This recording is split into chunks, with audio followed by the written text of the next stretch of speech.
बोलायला कशाला होता मग? आम्ही काय राहू दे, काही नाही, मला नाही भेटायचं. साहेबांना माझा नंबर घेऊन, साहेबांना मला स्वभाव माहिती आहे, साहेबांना विनंती सांगा मला भेटायचं नाही. ठीक नाही, असू द्या, असू द्या. नंतर कधी अहो साहेब, 1 तास बसून ठेवलं, तुम्ही आता म्हणता की साहेबांना भेटायला वेळ नाही, आणि तुम्ही असं कुठे बोलले? जे काय असेल ठीक आहे, असू द्या, नको नंतर भेटतो मी सर. मी काय म्हणतो, हा ठीक आहे, चालेल.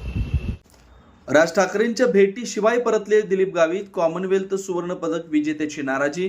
2 तास प्रतीक्षा करून ही भेट नाही. राज ठाकरेंच्या निवासस्थानावरून सुवर्ण पदक विजेते दिलीप गावित नाराज. मनसे अध्यक्ष राज ठाकरे यांच्या भेटीसाठी नाशिकमध्ये आलेले कॉमनवेल्थ स्पर्धेतील सुवर्ण पदक विजेते दिलीप गावित आणि त्यांचे प्रशिक्षक वैजनाथ काळे हे भेट न होताच नाराज होऊन परतले. सुमारे 2 ते 2.5 तास प्रतीक्षा करूनही भेट न मिळाल्यानं त्यांनी संताप व्यक्त केला.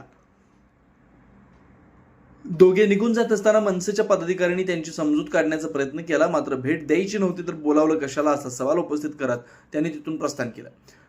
यावेळी प्रशिक्षक वैजनाथ काळे यांनी राज ठाकरे महाराष्ट्राचे मोठे नेते आहेत, मात्र आम्ही महाराष्ट्र आणि देशासाठी पदकं मिळवून नाव उज्ज्वल केलं अशी भावना व्यक्त केली.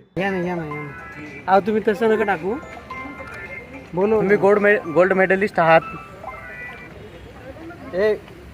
कशाला बोलावतो रे? थांबा रे, थांबा ना, तुम्ही आमचं का हात टाकताय? थांबा, तुमचं काम करा, तुमचं काम करता काही. बरोबर आहे. मग चल दादा, अरे दादा चल ना.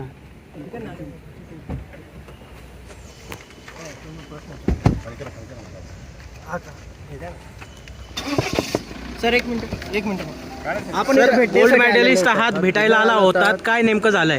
काही नाही झालं सर थोडे बिझी होते, आता नंतर भेटू. तुम्हाला तुम्ही म्हणतात 1 तास बसवून ठेवलं होतं, बसलेले होते, आता काय नाराज होऊन नेमकं चालले, काय कारण आहे? नाही, नाराज वगैरे काहीच नाही सर. शेवटी आपण महाराष्ट्रीयन आहेत, महाराष्ट्रासाठी सगळं केलेलं आहे, ते देशासाठी केलेलं आहे. सर थोडे बिझी होते, बाकी काही नाही. आमच्या ट्रेनिंगचा टाइम झाला. तुमची भेट नाही झाली? नाही झाली सर, काय हरकत नाही, नंतर भेटू. तुम्हाला बोलवलं का होतं सर आपल्याला? साहेबांना भेटायचं होतं, ओके. त्यासाठी आलो होतो, पण आता थोडासा वेळ लागतोय. आमचं ट्रेनिंगचा टाइम झालेला आहे. नाराज वगैरे आम्ही बिलकुल नाहीत काही. शेवटी महाराष्ट्र आणि देशासाठी आम्ही काम केलेलं आहे. आता थोडेसे बिझी असल्यामुळे थोडासा वेळ लागतो. तुम्ही आता म्हणत होता का खेळाडूंचा अपमान केला वगैरे, इथे बोलून पदाधिकाऱ्यांकडून देखील आपली समजूत काढण्यात बसलो होतो, म्हणून थोडंसं दिलीपला तसं जाणवलं.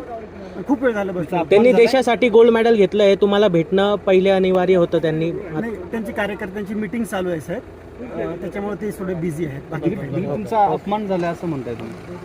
नाही, काही नाही, बराच वेळ बसला होता तो. ट्रेनिंगचा टाइम झालेला आहे त्याचा, ओके. आणि त्याच्यामुळं असं झालेलं. बाकी काही नाही. थँक्यू तुमच्या सहकार्याबद्दल. बोलायला कशाला होता मग? आम्ही काय राहू दे, काही नाही, मला नाही भेटायचं. साहेबांना माझा नंबर घेऊन, साहेबांना मला स्वभाव माहिती आहे, साहेबांना विनंती सांगा मला भेटायचं नाही. ठीक नाही, असू द्या, असू द्या.